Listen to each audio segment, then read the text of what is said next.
The stars outside the escape pod looked cold and endless. Princess Alea of the Carindal Empire leaned against the control panel, her purple blood dripping slowly from a wound on her shoulder. Her once beautiful silver armor was scorched and broken. She had lost everything, her crown, her family, her people. They had called her a traitor. Her own brother, Prince Kale, had smiled as he ordered her arrest. "It's for the good of the Empire," he had said, before throwing her into a prison cell. But Alea had escaped. Barely. Now her pod was failing, spinning toward a strange, small planet the Empire barely considered important. Vera 9. She passed out as the atmosphere burned around her. On the edge of Vera 9, where dusty mountains met the rust-red sky, Jack Riker wiped the oil off his hands. He had just finished fixing an old cargo hauler. The machine wasn't pretty, but it worked, just like him. Jack wasn't from around here. He was human, born on Earth, raised in space, trained as a soldier. Years ago, he had fought in a war.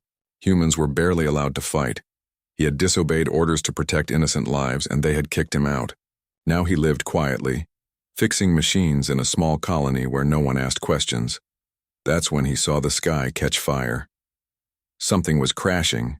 He grabbed his jacket, jumped on his hoverbike, and raced toward the impact site. Smoke filled the air. The pod was half buried in the sand, metal still glowing hot.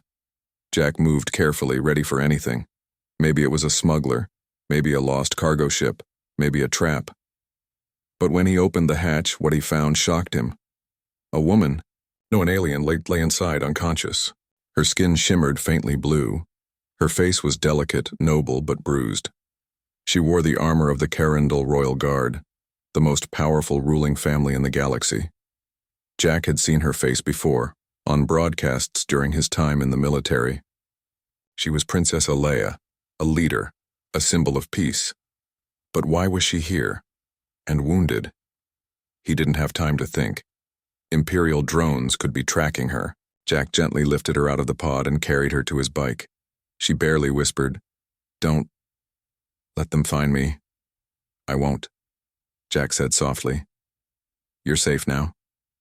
Back at his workshop, Jack laid her on a cot and carefully cleaned her wounds. Her alien blood was strange, but not too different. He used a mix of old human medkits and colony tech. Hours passed. Finally, her eyes opened, glowing silver, full of pain and suspicion. "Where am I?" she asked, voice weak. "Vera 9.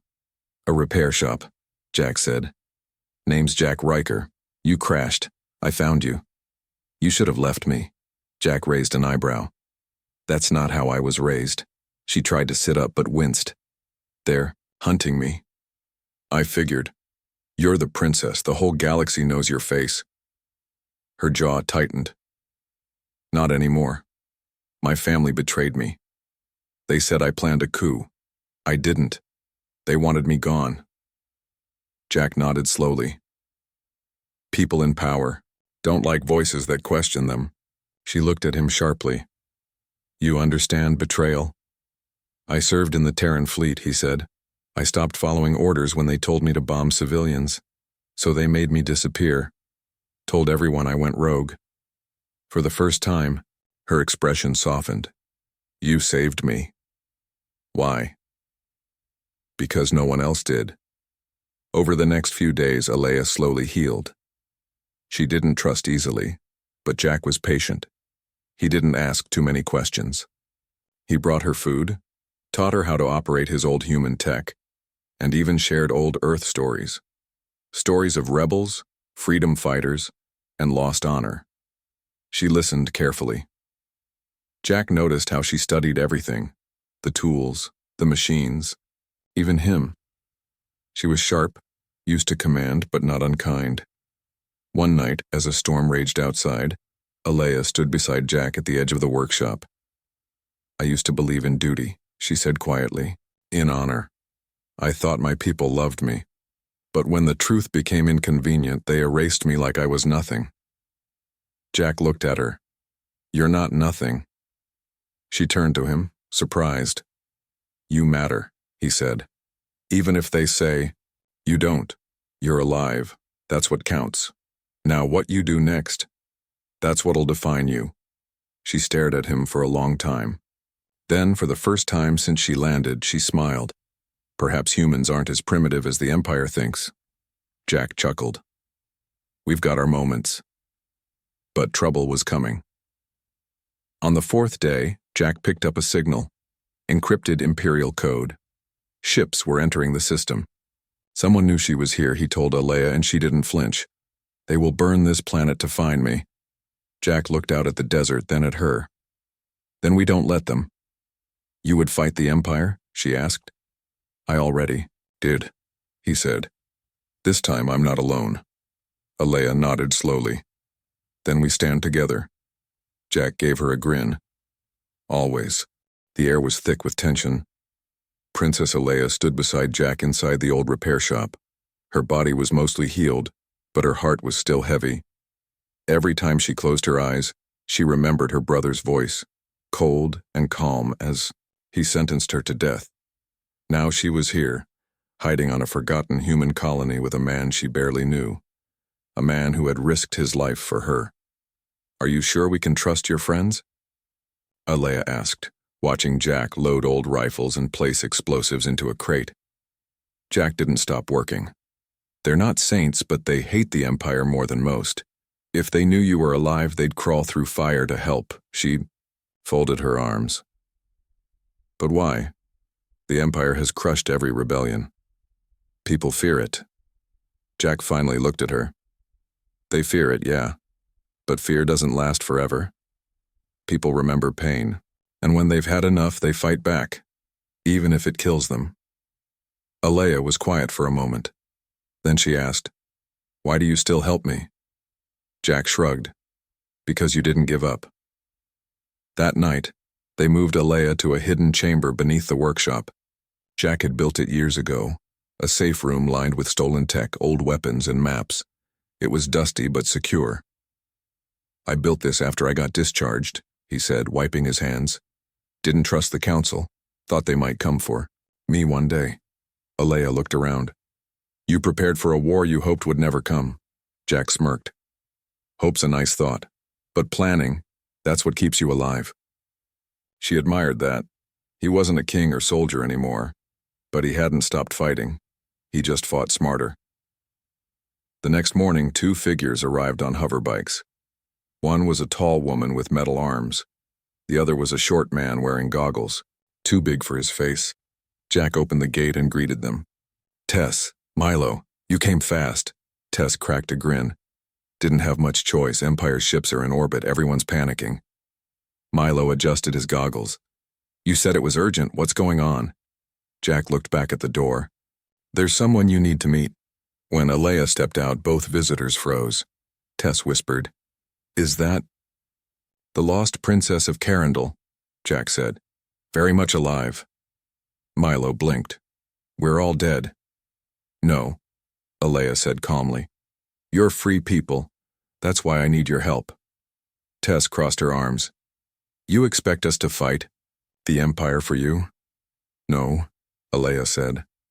I expect you to fight with me. If we don't stop them here, they'll burn this colony and call it a routine cleanup. You know it. I know it. We can stop them, but not alone. Jack stepped in. She's right. We've got 3 days, maybe less, before the main fleet sends drop troops. We hit them first. Milo scratched his head. You're serious? Dead serious, Jack said. You with us? After a moment of silence, Tess grinned. Let's break some royal teeth. The next 2 days were busy. The workshop became a base. Jack planned hit-and-run attacks on Imperial scouts. Tess modified weapons. Milo hacked the colony grid to spy on troop movements. And Alea trained.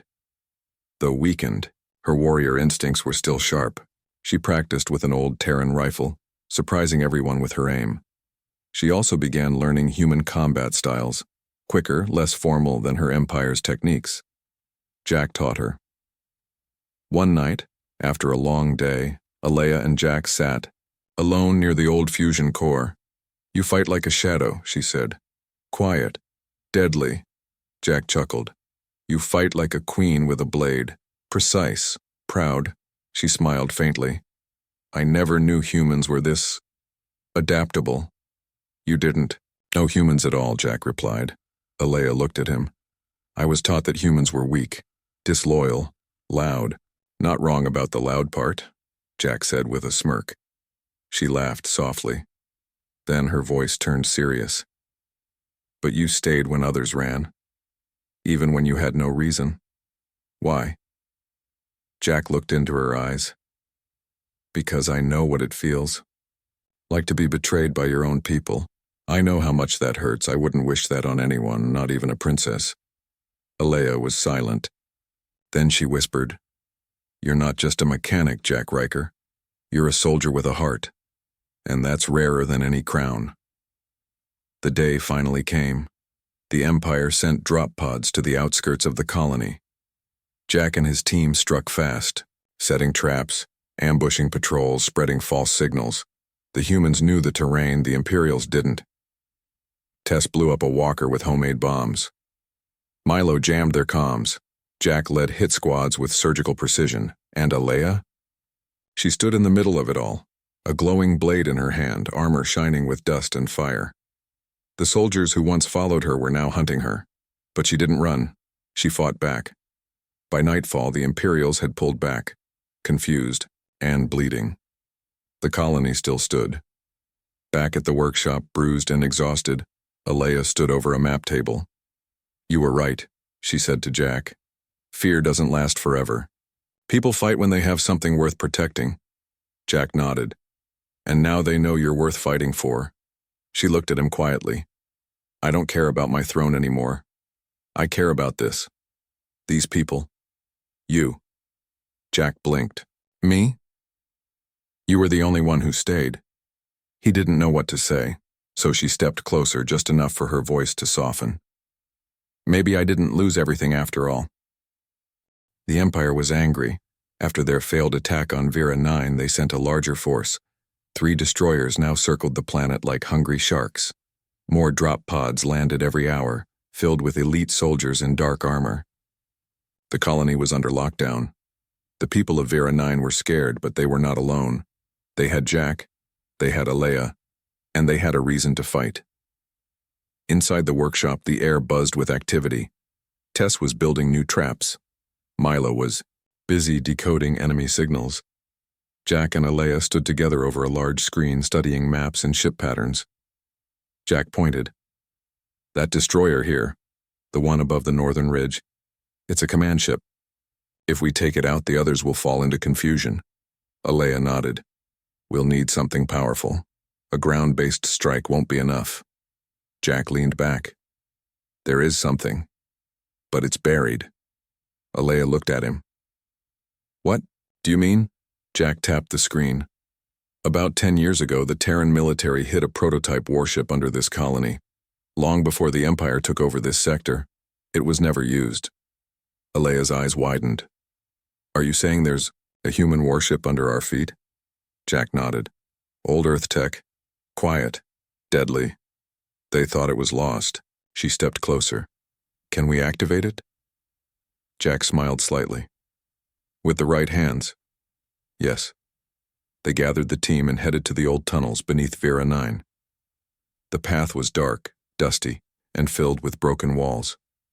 But at the end of the line, behind a heavy blast door, was the ship.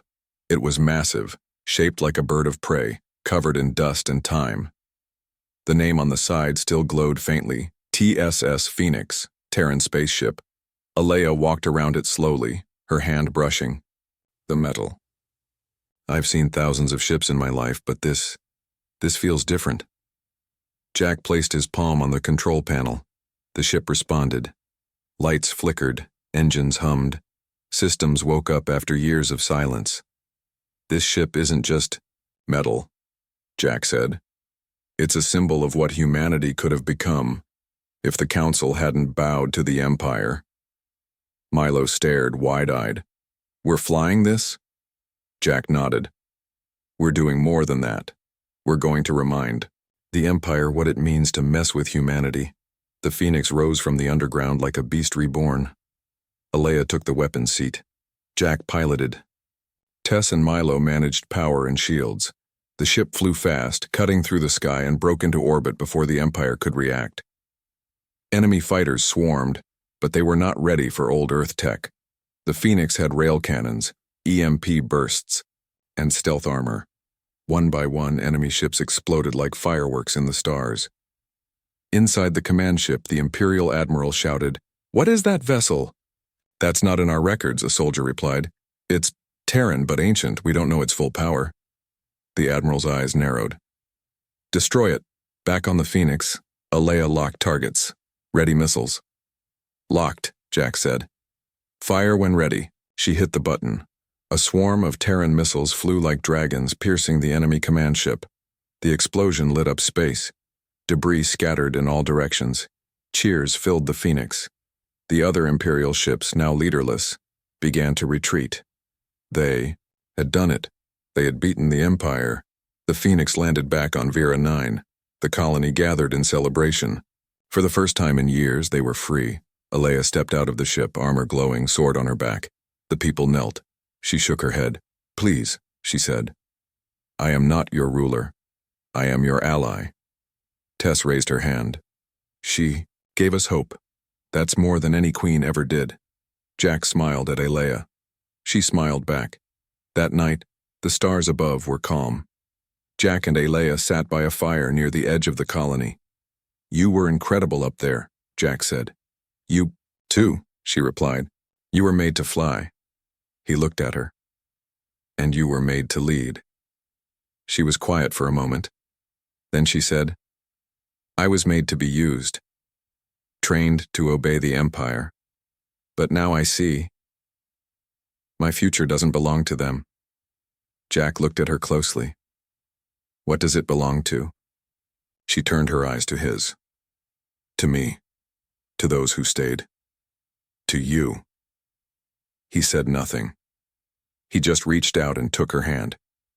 She didn't pull away. But far above, in the deep black of space, another fleet watched from a distance. A figure in a royal cloak stood on the bridge, his face hard and cold. "Prince Kale."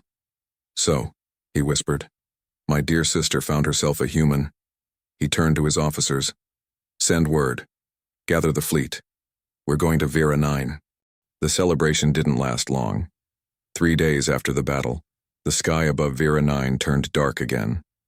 This time, it wasn't smoke or clouds. It was shadows of warships, hundreds of them. Prince Kale had come. From the mountains, Jack and Alea watched the enemy fleet arrive. The ships were bigger than before, sleeker, deadlier. "They sent the royal fleet," Alea whispered. Jack clenched his jaw. "He came himself." Alea's silver eyes narrowed. "He always finishes his own betrayals." The people of Vera 9 were scared again, but now they had something they didn't have before. Hope. The Phoenix was hidden under camouflage tech. Jack's team had set up hidden defenses. Tess and Milo trained volunteers, and Alea spoke to the people every night, giving them courage. "This is not just my fight anymore," she told the crowd. "This is your home, your future. The Maya Empire fears that. That's why they came with everything they have." She raised her sword high. "But let them come. Because now, we fight as one." The crowd roared. That night, Alea stood alone on the balcony of the old command tower. The stars twinkled, but her mind was heavy. Jack joined her, holding 2 cups of warm synth coffee. He gave her one. "You should sleep," he said. "I can't," she replied. Jack looked at her. "Thinking about Kale?" She nodded. "He was my brother, my blood. I believed he loved me, but he only loved power." Jack didn't speak. He just stood beside her. Alea looked at him. "Do you think I can do this? Win against someone who controls half the galaxy?" Jack took a breath. "I don't know if we'll win, but I do know this. You're not alone anymore. And that changes everything." She looked at him, truly seeing him. "You gave me more than protection, Jack. You gave me purpose again." He smiled. And you gave me something to fight for again. Alea stepped closer, their hands touching. No, words were needed. The next day, the message came. A transmission from Kale's flagship. A tall hologram of Prince Kale appeared in the middle of the workshop. His eyes were sharp, cold, and full of pride. "Sister," he said with a mocking smile. "Still pretending to be a hero?" Alea stepped forward. "Still pretending to be a king?" Kale chuckled. "You were always good with words, but this ends now. Surrender yourself, and I'll spare the colony." Jack growled. "Liar." Kyle glanced at Jack. "Ah yes, the human, the soldier she hides behind. Cute." Jack crossed his arms. "I don't hide. I fight." Kyle looked back at Alea. "You've fallen far, dear sister, from royalty to rebel, from princess to a human's pet." Alea's eyes blazed. "And yet, I've never stood taller." Kale's smile faded. "Then you will fall with them." The transmission ended. The next morning, the royal fleet launched its first strike. Bombs fell like rain on the outer mountains. Drones swarmed the skies. But the people of Vera 9 were ready. Traps exploded. Cannons fired back. Fighters launched from underground hangars. Jack led the first wave. Tess and Milo directed artillery fire from a hidden command post. Alea flew the Phoenix through enemy lines, destroying one ship after another with cold precision. But the enemy was endless. By nightfall, the colony was still standing, but barely. Buildings were broken, fields burned. People were tired, and Prince Kale wasn't done. In a secret meeting room, Jack, Alea, and the others gathered. "We're outnumbered," Tess said. "Even the Phoenix can't take them all." Milo nodded. "If they launch the main assault, tomorrow we won't survive."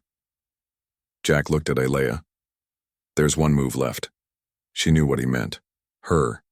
She stood. "I'll go to him." Jack's face hardened. "No. I must," she said calmly.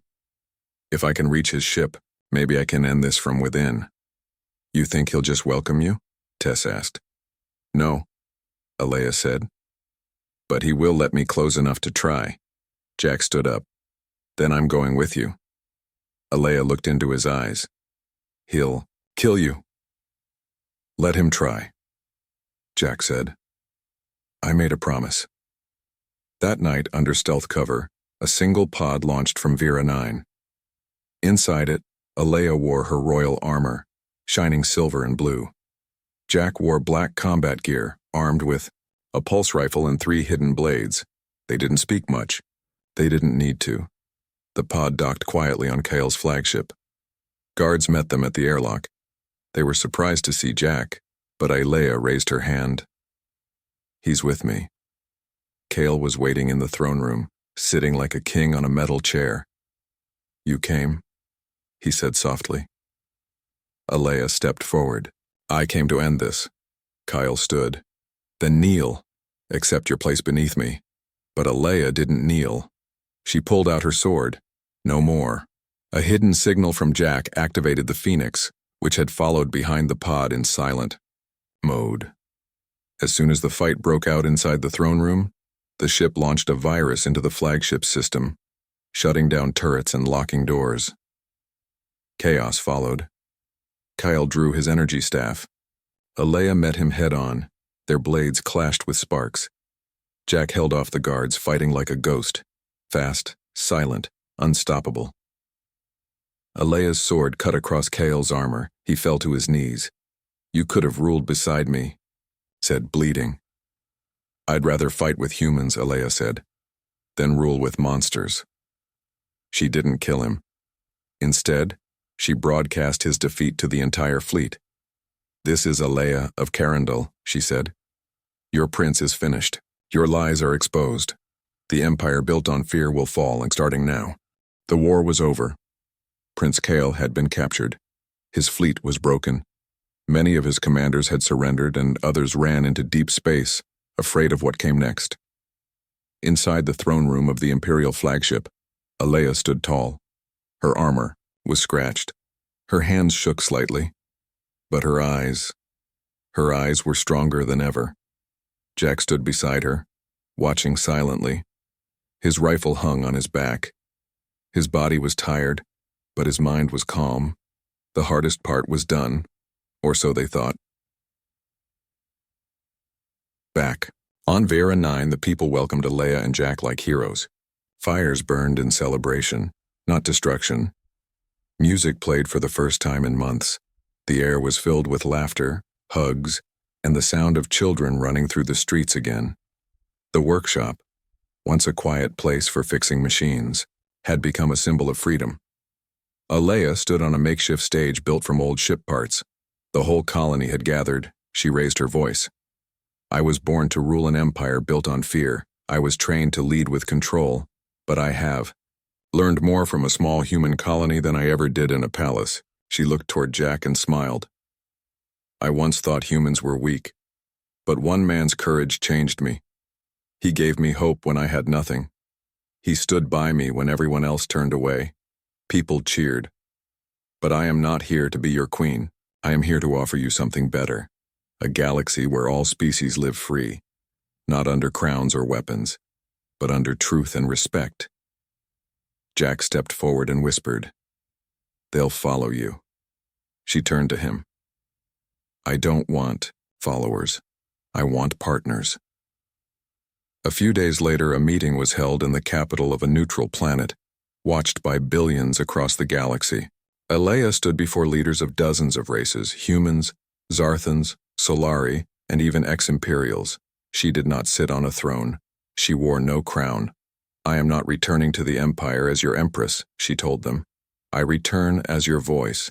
I will build a new council, one where each world has a seat and no world will ever be silenced again. Some cheered, some doubted, but no one could ignore the strength in her voice, especially when Jack stood beside her, silent but firm, representing humanity. Not with pride, but with purpose. Later that evening, Alea and Jack sat alone in a garden filled with strange, glowing plants. The stars above them blinked softly. You did it, Jack said. You started something new. Alea turned to him. We did it.